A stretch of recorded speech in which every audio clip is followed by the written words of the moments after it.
Oke teman-teman, kembali lagi bersama saya Arfi Selawi.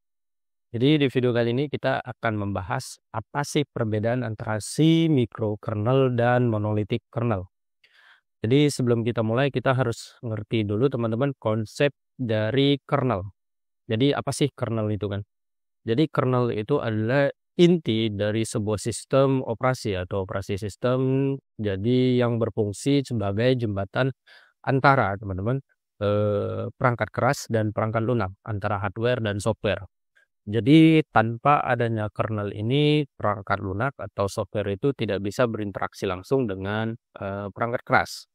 Kernel itu dia bertugas mengelola sumber daya seperti CPU, memori, disk, dan perangkat input-output lainnya atau bisa disebut juga dalam OS development itu I/O teman-teman.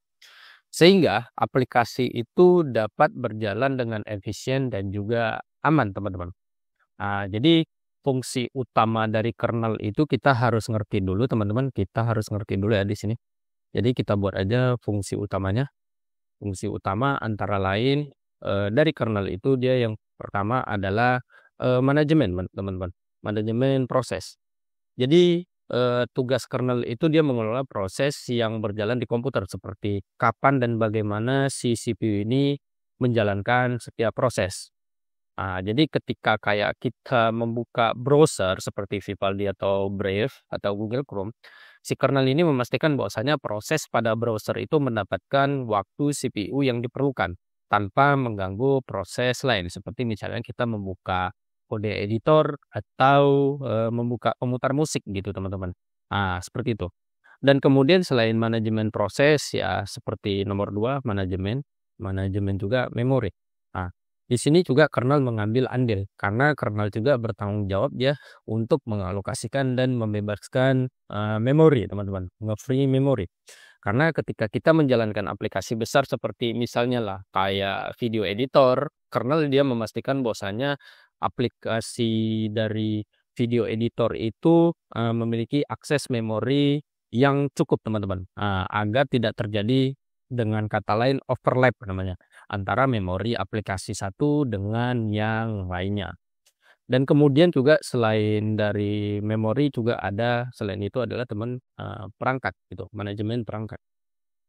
Nah, jadi, si kernel ini juga nanti mengontrol interaksi perangkat keras seperti keyboard, mouse, printer, hard disk, dan sebagainya teman-teman.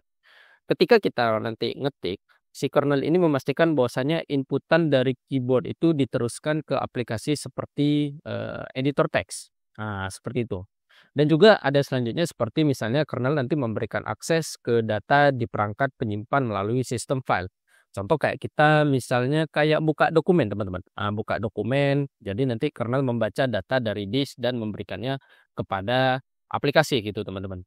Dan juga si, kernel ini dia juga memiliki isolasi dan keamanannya. Karena kernel ini melindungi sistem dari akses yang tidak sah juga teman-teman, dan memastikan aplikasi itu tidak saling mengganggu satu sama yang lain. Jika satu aplikasi mengalami crash gitu, kernel berusaha menjaga agar sistem yang lainnya itu tetap stabil tanpa mempengaruhi aplikasi lainnya gitu teman-teman. Contohnya seperti itu. Habis itu kan sebenarnya jenis-jenis kernel itu kan banyak teman-teman seperti microkernel, habis itu juga hybrid, ada juga exo dan juga monolitik teman-teman. Nah, di situ kan banyak teman-teman. Kali ini kita hanya membahas tentang, microkernel dan kernel monolitik. Oke, kita mulai dari konsep si, monolitik kernel teman-teman. Nah, jadi, apa sih kernel monolitik ini kan teman-teman? Jadi kernel monolitik ini teman-teman adalah, salah satu model jenis kernel di sistem operasi yang di mana seluruh fungsionalitas dari sistem operasi itu dijalankan dalam satu ruang memori. Yang bisa dengan kata lain dinamakan kernel space-nya teman-teman. Jadi semua modul yang mengelola perangkat keras seperti sistem file, manajemen memori, manajemen proses berjalan, dan lingkungan yang sama tanpa pemisahan yang ketat. Nah, jadi itu konsep dasar dari kernel monolitik. Jadi, kita bisa buat skema contoh dasarnya seperti ini teman-teman, kernel monolitik. Jadi kita bisa buat seperti ini contoh kita buat aplikasi misalnya teman-teman. Ini kita bisa katakan ini adalah sebuah aplikasi. Dan kemudian di sini, prosesnya itu langsung berjalan di bawah namanya adalah si kernelnya sendiri teman-teman. Nah, di sini. Jadi di dalam sini teman-teman, kernel inilah yang bekerjanya teman-teman. Seperti nanti ada yang terlibat seperti misalnya, FS atau file system, ada juga yang berhubungan sama I/O, di sini juga dan langsung mengarah antara lain ke namanya yaitu hardware teman-teman atau perangkat keras namanya. Kita bisa buat di sini hardware tulisannya. Nah, seperti ini teman-teman. Jadi fungsi kerja model dari, monolitik itu adalah seperti ini teman-teman kernelnya. Jadi dia, konsepnya itu dia ke manajemen proses. Jadi kalau misalnya ke manajemen proses teman-teman, dia melakukan kayak istilahnya penjadwalan atau kita bisa bilang scheduling teman-teman. Nah, dan, komunikasi antar proses pada saat manajemen prosesnya. Kalau driver perangkatnya ini dia teman-teman lebih, mengarah kayak menyediakan sebuah antarmuka untuk perangkat keras seperti, keyboard, disk, dan juga ya seperti network atau jaringan. Nah, jadi kayak kernel monolitik ini kayak kita bisa bayangkan semacam sebuah supermarket lah yang besar dengan semua layanan dalamnya itu ada satu gedung teman-teman. Nah, semua kebutuhan sistem ada di satu tempat tanpa perlu, panggil lagi ke lokasi yang lain. Nah, contohnya kayak di kernel ini teman-teman, contohnya. Nah, kemudian di kernel ini juga dia memiliki istilahnya manajemen memori kayak mengelola RAM, memori virtual dan alokasi memori di dalam satu kernel ini teman-teman. Kemudian dia juga mengatur bagaimana data disimpan dan diakses, dimanipulasi di dalam disk. Nah, habis itu juga komponen di dalam kernel monolitik ini juga mendukung protokol jaringan seperti IP dan TCP juga. Jadi dia dijadiin dalam satu kernel itu teman-teman. Jadi, konsepnya gimana sih cara model si kernel monolitik ini bekerja?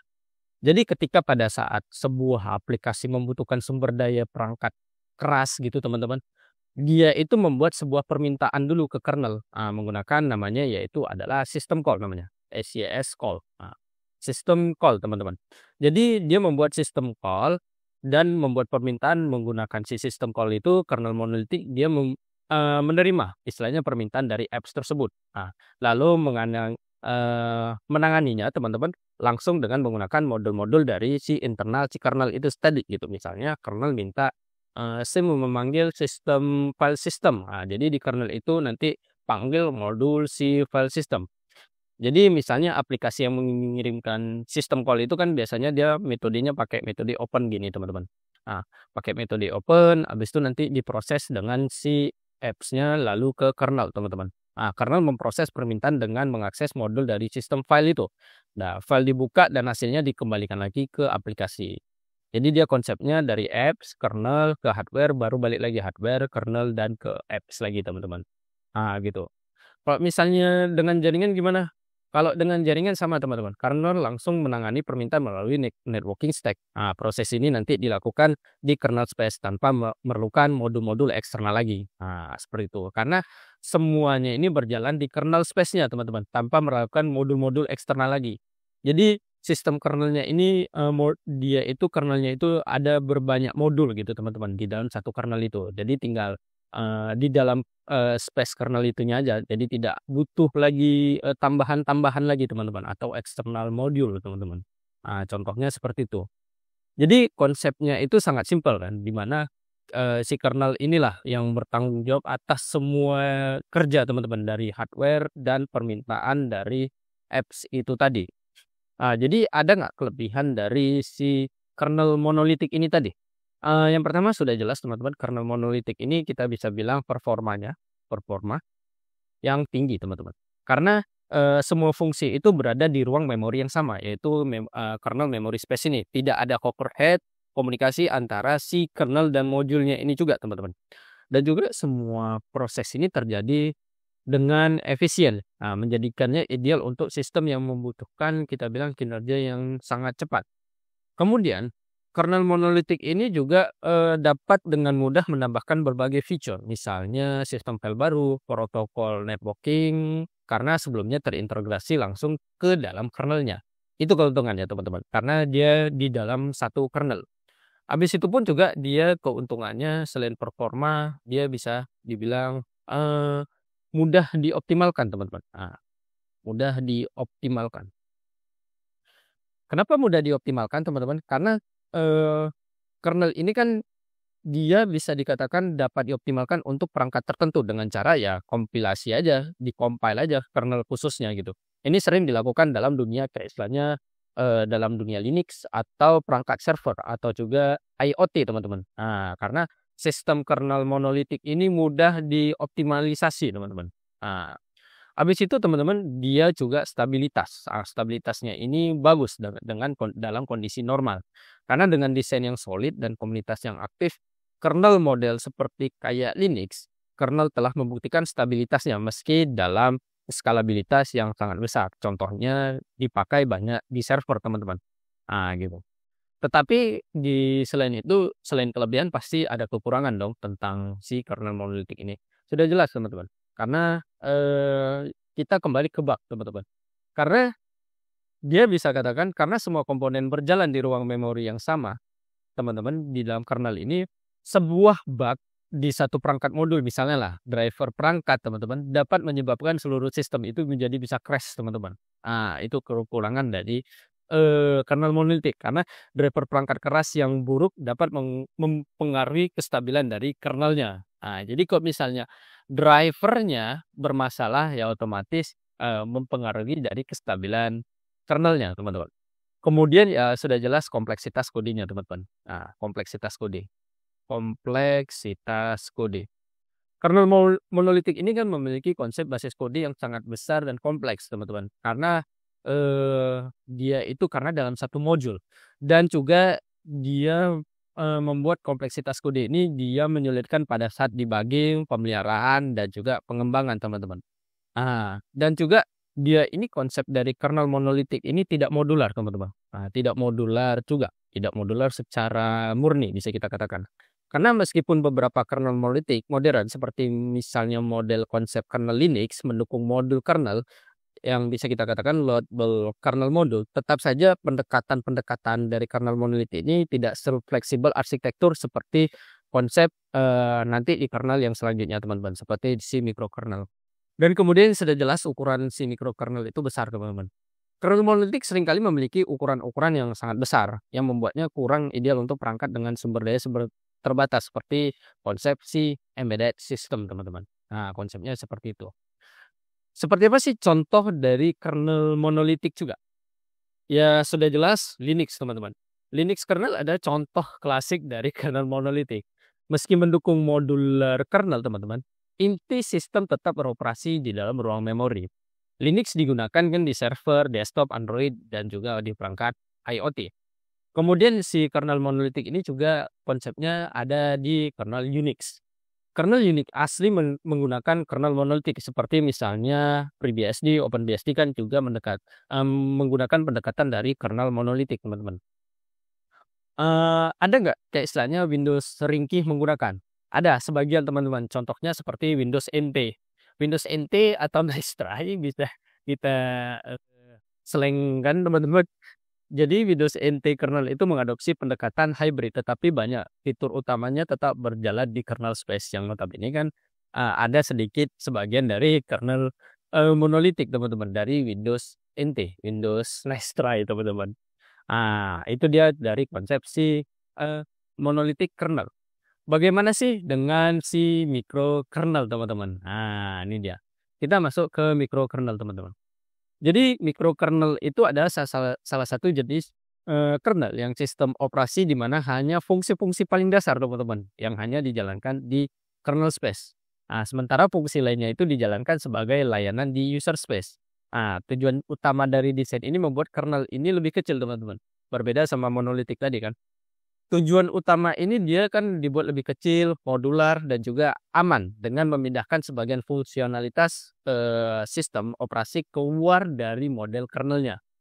Jadi itu, teman-teman, konsep dari si, microkernel. Jadi kita bisa buat analogi konsep si, microkernel seperti ini.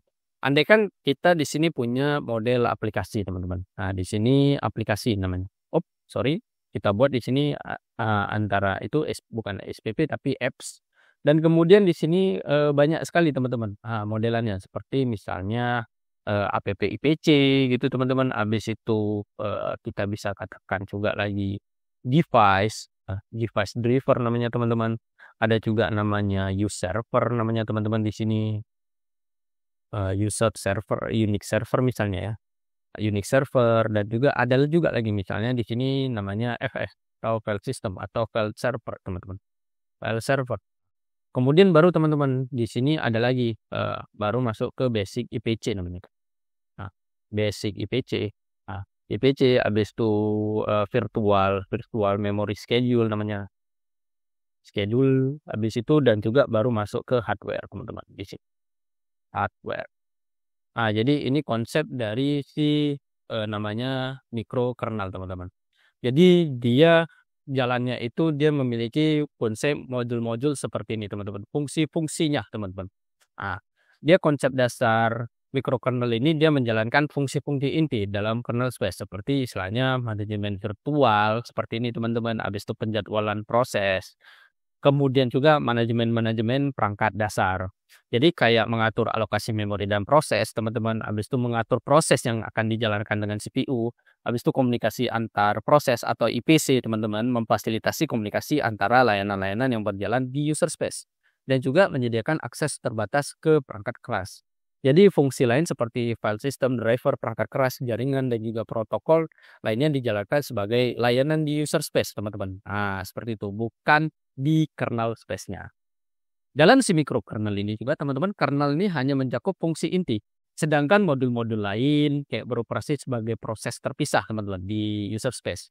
Jadi komunikasi antara modul-modul ini dilakukan melalui mekanisme, namanya IPC atau Inter-Process Communication namanya teman-teman. Nah, jadi kayak mikrokernel ini bisa kita bayangkan kayak sebuah perusahaan besar dengan struktur yang terdesentralisasi teman-teman. Karena dia ada manajemen inti dan semua fungsi-fungsi operasionalnya. Karena manajemen inti ini hanya, mengatur hal-hal penting seperti istilahnya untuk logging atau pengawasan dan juga komunikasi antar istilahnya departemen teman-teman. Nah, konsepnya seperti itu, antar modul-modul. Jadi semua fungsi operasional seperti layanan sistem operasi dipecah menjadi departemen-departemen independen. Konsepnya seperti ini, app IPC, habis itu device drive, Unix server, dan file server teman-teman.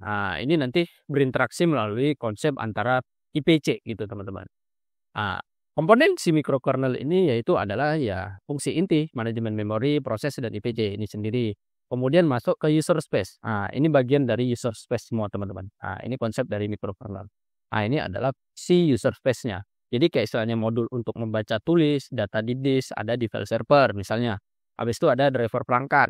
Itu modul menangani perangkat keras seperti printer atau mouse dibuat dalam satu modul lagi. Dan kemudian layanan dan jaringan, modul untuk protokol jaringan seperti TCP dan ICP. Nanti dia dibuat lagi gitu. Jadi dia dibagi dalam per modul-modul gitu teman-teman. Jadi itu konsep dari mikrokernel. Berbeda sama monolitik. Kalau monolitik kan dia disimpan menjadi satu kernel gitu teman-teman kan. Dan dia tinggal diakses dalam satu modul doang. Kalau ini dia di luar dari kernelnya teman-teman. Jadi kelebihan dari si mikrokernel ini sudah jelas kita bisa buat aja, teman-teman. Yang satu dia difokuskan ke keamanan. Dengan memindahkan sebagian besar layanan ke model user space kayak modul-modul gini teman-teman. Jika terjadi masalah seperti bisa kita katakan bug teman-teman, atau crash pada satu konsep layanan seperti misalnya bisa kita katakan device drive atau Unix server atau file server. Itu efeknya itu tidak akan merusak si kernel atau sistem intinya teman-teman. Karena sistem ini lebih tahan terhadap serangan-serangan karena layanan yang berjalan di user space memiliki hak akses juga yang terbatas teman-teman. Itu konsep dari si kernel dari mikrokernel ini teman-teman. Dan kemudian dia stabilitasnya. Kita bisa katakan stabilitas teman-teman. Stabilitas. Sistem tetap berjalan teman-teman meskipun ada layanan di user space yang gagal. Misalnya misalnya driver perangkat mengalami crash teman-teman. Layanan lain tidak akan masalah gitu, tidak akan terganggu. Dan juga kita bisa katakan portabilitas teman-teman. Portabilitas. Mikrokernel lebih mudah diadaptasi ke perangkat keras yang berbeda karena dia sebagian besar fungsionalitasnya itu berada di user space. Kernel tidak perlu dimodifikasi dengan banyak teman-teman. Dan juga ya bisa kita katakan modularitasnya, modularitas. Karena layanan-layanan berjalan seperti kayak modul terpisah, Istilahnya kita sebagai developer atau pengembang dapat mengganti, memperbarui, atau menambah fitur baru teman-teman, tanpa harus mengubah konsep si kernelnya. Dan juga teman-teman konsep debuggingnya teman-teman. Debuggingnya itu sangat mudah. Ketika terjadi masalah pada modul debugging, lebih mudah teman-teman dilakukan karena bisa kita katakan kode berjalan kan di user space, bukan di kernel space yang sulit dijangkau. Jadi dia cuma jalan di sini doang. Kita cuma betulin di sini tanpa harus kita masuk ke konsep basic IPC, virtual memory, dan schedule-nya teman-teman. Apa sih kelemahan dari si microkernel? Setiap kelebihan kita sudah pasti ada kelemahan. Yang pertama ya jelas kinerja teman-teman, kinerja atau performa. Jadi kinerja dari si mikrokernel ini adalah sangat lambat. Karena mikrokernel ini membutuhkan komunikasi dulu antar layanan melalui konsepsi IPC itu, yang menambah overhead. Akibatnya sistem operasi ini berbasis mikrokernel cenderung lebih lambat teman-teman dibandingkan dari kernel monolitik. Kemudian desain modular menambah kompleksitas juga teman-teman pada pengembangan dan pengelolaan kode, terutama untuk memastikan semua layanan itu bekerja secara ya bagus itu atau harmonis teman-teman. Kemudian teman-teman, efisiensi mikrokernel ini sangat bergantung pada kecepatan dan efektivitas mekanisme dari si IPC itu tadi. Jadi konsep IPC yang buruk ini dapat menjadi ya bisa kita katakan bottleneck teman-teman. Karena driver perangkat keras berjalan di user space, beberapa perangkat keras mungkin tidak didukung secara optimal juga teman. Seperti itu konsep dari si mikrokernel. Ada nggak konsep kernel-kernel yang terkenal menggunakan konsep mikrokernel? Ada teman-teman. Contohnya Minix. Minix itu adalah sistem operasi berbasis mikrokernel yang digunakan sebagai alat pembelajaran akademis teman-teman. Minix dia dirancang dengan keamanan dan stabilitas dan prioritas yang utama teman-teman. Ada juga namanya kernel Hurt. Jadi sistem operasi GNU Hurt menggunakan sistem mikrokernel mesh namanya teman-teman untuk membangun sistem modular dan fleksibel. Dan juga sistem mikrokernel terdapat pada iOS dan macOS. Kernel XNU di macOS dan iOS itu juga memiliki elemen mikrokernel karena berbasis mesh teman-teman. Tetapi digabungkan dengan beberapa karakteristik dari konsep si kernel monolitik teman-teman. Jadi di sini kita sudah dapat perbandingan antara si mikrokernel dan monolitik teman-teman. Pertama kita bisa katakan dari arsitekturnya. Kalau arsitektur mikrokernel ini kan menggunakan fungsi dasar di kernel, layanannya itu di user space. Kalau misalnya kernel monolitik ini semua fungsinya ya berada di kernel gitu teman-teman. Jadi dia berbeda ini di user space. Kalau si kernel monolitik terdapat di dalam satu kernel teman-teman. Dan kemudian juga keamanan. Keamanan. Kalau mikrokernel itu lebih aman karena layanannya terisolasi kan. Karena dia jalannya itu di user space. Kalau misalnya si kernel ini rentan terhadap bug teman-teman di kernelnya. Itu dia. Dan kemudian kinerja juga. Kita bisa katakan di kinerja. Kita bisa buat di sini di kinerja. Ctrl C, Ctrl V. Habis itu kita buat di kinerja. Kinerja dari si kernel monolitik lebih cepat teman-teman. Karena dia ini ya menggunakan sistem kernel memanggil ke hardware, habis itu hardware proses ke kernel dan kernel ke apps. Kalau dari kernel mikro ini dia menggunakan sistem IPC teman-teman. Relatif lebih lambat karena dia overhead teman-teman. Karena itu kelemahan dari si IPC. Kalau si kernel monolitik dia cepat karena dia komunikasinya langsung gitu. Kemudian juga kita ke modularitasnya juga teman-teman. Kita bisa panggil lagi modularitas. Sangat modular teman-teman untuk kernel monolitik dan fleksibel karena dia tinggal kita tambah-tambah aja modul-modulnya di dalam user space. Kalau misalnya di kernel monolitik dia tidak fleksibel karena kita harus otak-atik dari kernelnya dulu lagi untuk menambahkan satu modul teman-teman. Bagaimana dengan kompleksitas pengembangan? Pengembangan. Untuk kernel mikrokernel ini lebih kompleks teman-teman dibandingkan si monolitik. Karena dia konsepnya kita harus buat lagi satu, buat lagi satu, buat lagi satu, buat lagi satu. Habis itu kita harus proses lagi ke IPC-nya lagi. Apakah berjalan dengan baik teman-teman. Berbeda dengan kernel monolitik kita berjalannya itu di proses kernel teman-teman. Kita tinggal lebih buatnya itu di kernelnya aja gitu. Jadi dengan kata lain sistem call dari kernel ini lebih mudah untuk dikembangkan gitu teman-teman. Nah gitu.